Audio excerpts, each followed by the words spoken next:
أما بعد أعوذ بالله من الشيطان الرجيم بسم الله الرحمن الرحيم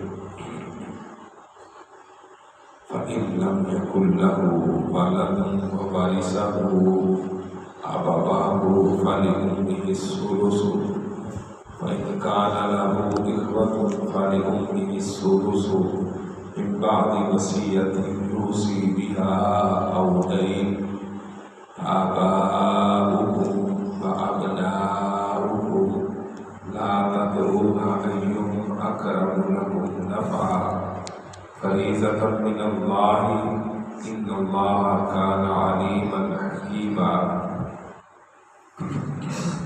کریم کا چوتھا پارہ سورۃ النساء آیت نمبر 11 اس کا دوسرا حصہ وراثت کا بیان چل رہا ہے. یہاں فرمایا گیا ہے فَإِن لَّمْ يَكُن لَّهُ وَلَدٌ وَوَرِثَهُ أَبَوَاهُ فَلِأُمِّهِ الثُّلُثُ. اور اگر مرنے والے کی اولاد نہ ہو تو ماں باپ وارث ہوتے ہیں، تو اس میں سے ماں کا تیسرا حصہ مقرر کیا گیا ہے. یعنی مرنے والے کی اولاد نہیں ہے، ماں باپ ہے، تو ان میں سے ماں کا تیسرا حصہ مقرر کیا گیا ہے. فَإِن كَانَ لَهُ إِخْوَةٌ فَلِأُمِّهِ السُّدُسُ مِن بَعْدِ وَصِيَّةٍ يُوصِي بِهَا أَوْ دَيْنٍ. اور ہاں اگر میت کے بیٹے ہیں، ایک یا ایک سے زائد بیٹے ہیں، تو پھر ماں کا چھٹا حصہ ہوگا. اور وہ ہوگا کس طرح؟ من بعد وصیت، جو اس نے کوئی وصیت کی ہے، من بعد وصیت یوصی بہا او دین، اس کی وصیت جو بھی اس نے وصیت کی ہے اس کے پورا کرنے کے بعد، اور اس کے ذمہ جو قرض ہے وہ قرض ادا کرنے کے بعد جو مال بچے گا اس میں سے ماں کا چھٹا حصہ ہوگا. آباؤکم وابناؤکم لا تدرون ایہم اقرب لکم نفعا.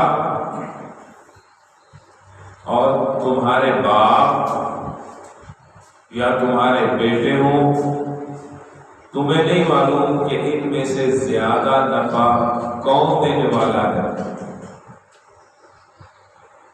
اور کون زیادہ قریب ہے. فریضۃ من اللہ، یہ جو حصے ہیں یہ اللہ رب العالمین کی طرف سے مقرر کرتا ہے. یہ سب کچھ اللہ نے واضح طور پر بیان کر دیا ہے، واضح مقرر کر دیے ہیں. یعنی 3 طریقے بتائے ہیں، 3 طریقے بنتے ہیں ماں باپ کے حصے. وہ تینوں الگ الگ سے اللہ رب العالمین نے بیان فرما دیے ہیں. ان اللہ کان علیما حکیما، بے شک اللہ رب العالمین خوب جاننے والا ہے اور حکمت والا ہے. یعنی اللہ رب العالمین نے دین اسلام کا کوئی ایسا کوشہ اور کوئی ایسا کام نہیں جس کی رہنمائی نہ کی ہو. وراثت کے سارے مسائل واضح طور پر کھلم کھلا بیان کر دیے ہیں. اب اس میں سے کوئی کہے کہ مجھے سمجھ نہیں آئی یا اس کا حصہ نہیں ہوتا، اس کا حصہ ہوتا، یہ بہت ساری باتیں اپنی طرف سے بنا لی جاتی ہیں. کس کے لیے؟ کسی کا حق دبانے کے لیے.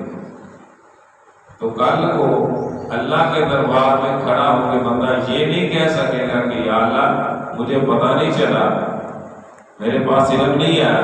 نہیں، اللہ نے یہ ساری چیزیں واضح طور پر قرآن کریم میں کھول کر بیان فرما دی ہیں. اللہ ہمیں سمجھنے کی اور عمل کرنے کی توفیق عطا فرمائے. وما علینا الا البلاغ المبین.